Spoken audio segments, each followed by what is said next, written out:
Hey guys, Adam from Southend Dog Training. I'm still umming and ahhing as to whether or not this is going to be a VIP members exclusive video or not, because it is quite important information, if I'm honest. So I'm undecided at this moment in time. But what I want to talk about anyway is quality over quantity when it comes to puppies. Now, I'm dealing with a lot of puppies at the minute. We've got a lot of puppies in our VIP group taking advantage of the unlimited advice. They can ask us literally anything they want. But the thing that's coming up a lot is obviously toys and socialising. So we're going to cover both of them. Okay, so the first part of this is going to be gone brain dead. First part of this is going to be socialising. Now, everywhere you look, it tells you that you have crucial little windows to socialise your puppy. So you must socialise them with as many dogs and people as possible. But often I'm seeing this creating big issues. Okay, remember the words quality over quantity. Yeah, and remember, it's okay to tell people no if they want to say hello to your dog, or let their dog say hello to your dog. Now, you have to look at a puppy as a giant sponge. It's going to absorb everything. It takes everything in, and the early experiences it has is going to start to shape its future. Okay, so this is a big reason why I don't advise for puppy classes, because puppies actually need to be around well-balanced, well-behaved dogs. So the early experiences around dogs that's going to shape its future is being around well-balanced dogs, well-mannered dogs. If you take your dog to a puppy class, often it's around a bunch of dogs in the same mindset. Everybody's love-struck. They've got all the serotonin running through their body. They're seeing their dogs running around and like, oh my God, they're adorable. They look so cute. But what you're actually missing while you're love-struck is often your dog practicing being a bully or your dog being bullied, yeah? Where it's a big giant free-for-all. Yeah, and this is what your dog's learning. If your dog's learning, this is how I interact with every dog, it's going to start to carry that on to adolescence and through to adulthood. So it'll either become a shit, or it'll become a victim of being bullied and start to become nervous of other dogs. Yeah, I'm yet to meet a dog that's come out of puppy classes that has good social skills. I see a lot of dogs that are friendly, but that doesn't negate to good social skills. They often are over-socialised, so they have no impulse control around other dogs. They think every dog they see they can run over to and jump all over. Okay, and they start to whine and get very frustrated if they can't say hello to a dog. This is an over-socialised dog, and they often have no manners. They go straight into play, straight into jumping all over the other dog. Or the other side of it is often see dogs that are under-socialised, dogs that have had bad experiences, dogs that aren't interested in dogs, dogs that become a bit defensive around other dogs, dogs that don't like their personal space being invaded, and it stemmed from puppy classes for the best part, or where you introduce your dog to as many dogs as possible when it was younger. Okay, so when you're out with your dog, yeah, if somebody says, is it all right if my dog says hello to your dog? Look at that dog. If that dog's up on its back legs, pulling its owner down the road, give it a wide berth. Just tell them no, yeah, because that dog is like going to bring all the energy towards your dog. And even if your dog is sort of compatible at this stage with the dog, what it's going to learn is, oh, I play this way. And then you see another dog, if the dog's in the same mindset as the previous dog, soon your dog's going to start thinking every single dog I can say hello to. Yeah, which then creates a problem. The other downside to this is if you let your dog say hello to every dog you see when you're out, that's what your dog expects. So when you let your dog off the lead, don't be surprised if it's got a shit recall, because when you're on the streets, when it's on the lead, you let it say hello to every single dog. So when you let it off the lead, it assumes it can say hello to every single dog. So when you're out, be selective about the dogs you let say hello to your dog. If you see a calm dog walking down the street and the owner says, do you mind if they say hello? Then say yes. But then when you walk past the next person, regardless of how that dog's behaving, say no. So your dog learns not every dog you meet it can say hello to. Avoid overly bouncy dogs, because when your puppy's young, it's often easily startled, so you don't want dogs that are going to be jumping all over your dog. Yeah, you want calm dogs. Yeah, so it's best to find a dog trainer that can help with the socialising to put them around balanced dogs. We've got some socialising videos in our VIP group with puppies, which are very useful.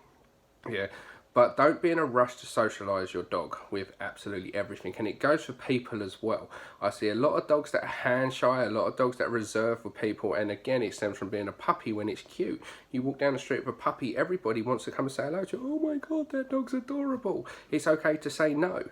Yeah, understand that every dog your dog meets, or every person your dog meets, is a complete stranger for the first time.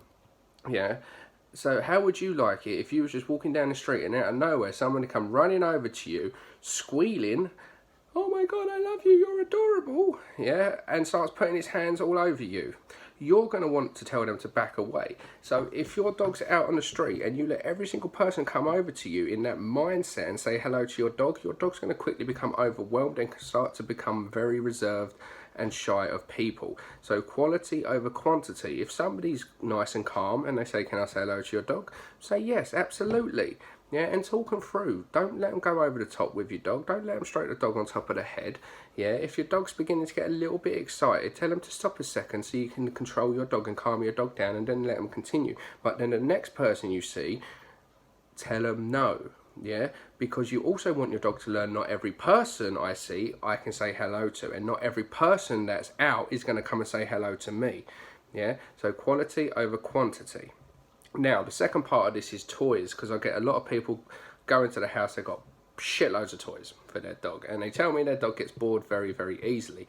Now, the common thing is with your dog when you buy them toys to keep them entertained, what happens is the dog gets bored of a toy after 5 minutes. You go and buy them a new toy, so the dog finds out excited for 5 minutes and gets bored of so you go and buy a new toy. Yeah, so what you're effectively doing is creating a spoiled little brat that plays with it for 5 minutes, then expects something new. So you're going to find yourself constantly having to buy toy after toy after toy.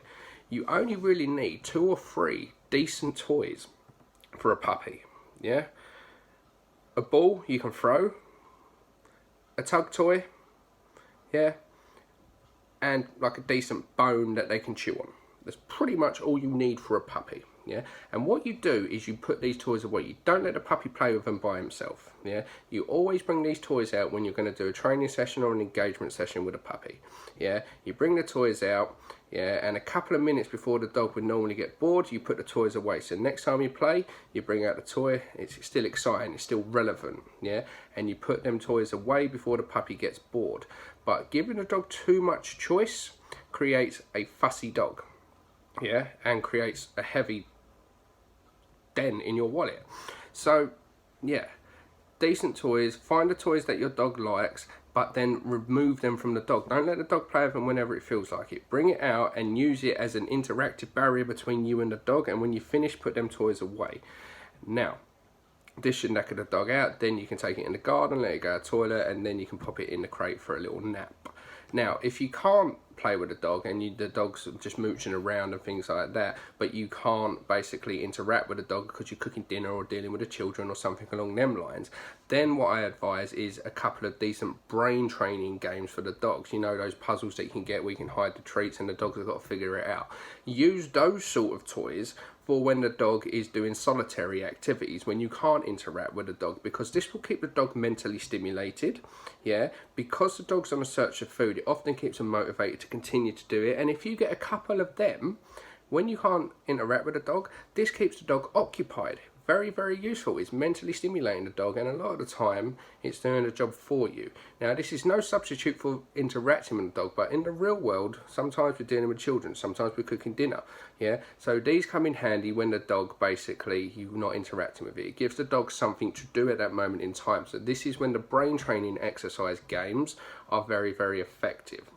Okay, and keep the toys that you know your dog likes for when you're going to interact with the dogs. And trust me, you won't have to buy half as many toys and your dog will still enjoy those toys. So that's pretty much about it, guys. Just remember the golden rule: quality over quantity. If your dog only ever met 10 dogs in its lifetime and those 10 dogs were well mannered and well behaved, you would have a better socialized dog than a dog that's met 1,000 dogs. And I promise you that, because I guarantee you, out of the 1,000 dogs, at least over 75% of them were poorly socialised, either over-socialised or under-socialised, and your dog would have had shit experience after shit experience, whether you picked up on it or not. Remember, every single dog that comes to me that is reactive towards other dogs or fearful of other dogs started as a happy-go-lucky friendly puppy that had a shit experience either in a dog park where you let it say hello to every single dog, or in a puppy class.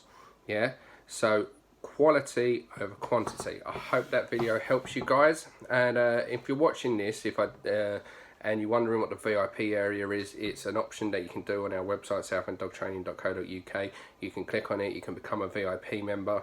If you're a VIP member, you get added to our WhatsApp group, our private Facebook group. In that Facebook group, we upload exclusive videos on training, full-length home visits, not just before and afters, full-length home visits.